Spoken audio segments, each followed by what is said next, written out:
Hi, welcome to the Factorologist. Although they're called public servants, presidents don't take on the job for free. They're compensated with a substantial salary while in office. From the time of George Washington until today, the presidential salary has been established by Congress, with the total amount raised on several occasions. Here are 6 facts about presidential salaries and how they've changed since the earliest days of the country. Presidents were initially paid to help discourage outside influence. America's first president, George Washington, apparently had no desire to be paid as commander-in-chief. Even prior to serving as POTUS, Washington never accepted money during his time as a military officer. However, the framers of the Constitution decided that the president should be properly compensated in order to prevent whoever held the role from falling victim to financial influence. As Alexander Hamilton explained in the Federalist Papers, establishing an official salary for the president would make the individual less susceptible to bribery. In order to further limit such influence, the Domestic Emoluments Clause was set in place to prevent the legislature from altering the president's salary during their term. This kept Congress from using that power as a way to affect the president's policy decisions. In the end, it was decided by Congress that the president was to receive an annual salary of $25,000, around $4.5 million today, with the vice president receiving $5,000, the chief justice earning $4,000, and members of the president's cabinet receiving $3,500. Ulysses S. Grant was the first POTUS to receive a raise. Ulysses S. Grant served as president from 1869 until 1877.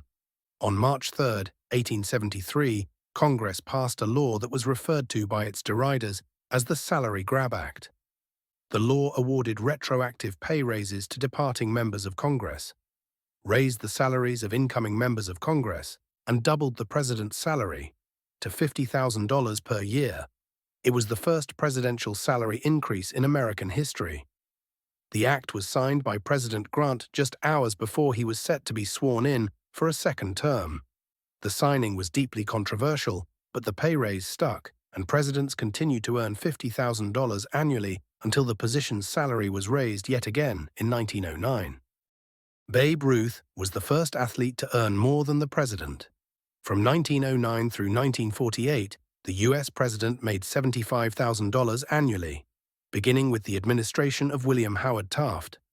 At the time Taft took office, baseball's top stars, including Nap Lajoie and Ty Cobb, only earned around $9,000 per year, a sizable amount less than POTUS. In 1930, while Herbert Hoover was in office, that all changed.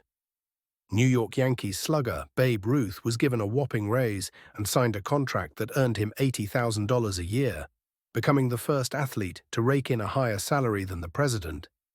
Ruth was famously asked if he felt he should make more money than the president, to which he replied, "Why not? I had a better year than he did."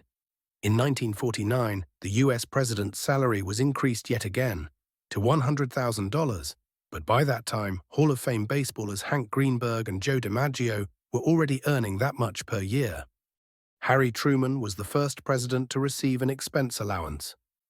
On January 19, 1949, one day prior to President Truman's second inauguration, Congress passed a law not only raising the president's salary from $75,000 to $100,000, but also granting POTUS an annual $50,000 tax-free expense account.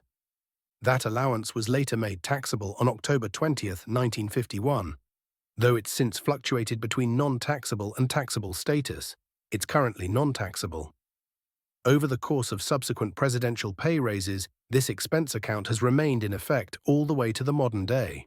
John F. Kennedy donated his entire presidential salary to charity.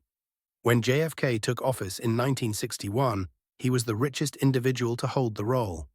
Kennedy was born into a wealthy family, and while he accepted the president's annual $100,000 salary, he opted to donate those funds to charity rather than pocketing any for himself. Kennedy's decision was reminiscent of a predecessor from several decades prior. Herbert Hoover was independently wealthy too, and decided to donate his presidential salary as well. After taking office on January 20, 1961, JFK's prorated salary of $94,583.32 for the remaining year was dispersed among several charitable causes. Throughout Kennedy's entire political career, a period that included 6 years as a congressman, 8 years in the Senate, and an abbreviated term as president, he donated nearly $500,000 of his various government salaries to charity. Some of the charities he contributed to include the Boy Scouts and Girl Scouts of America, the United Negro College Fund, and the Cuban Families Committee. Presidential salaries are supplemented by additional financial perks.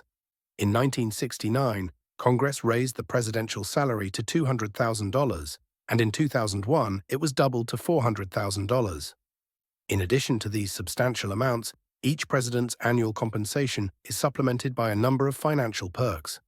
For instance, presidents are given a $100,000 annual travel budget, in addition to $19,000 each year set aside for entertaining foreign dignitaries and other notable figures. Furthermore, presidents and their families are given an optional $100,000 for White House redecoration, though some presidents, such as Barack Obama, have opted instead to pay for those redesigns out of pocket. If you want to learn more about various facts, please subscribe to The Factorologist. Until next time.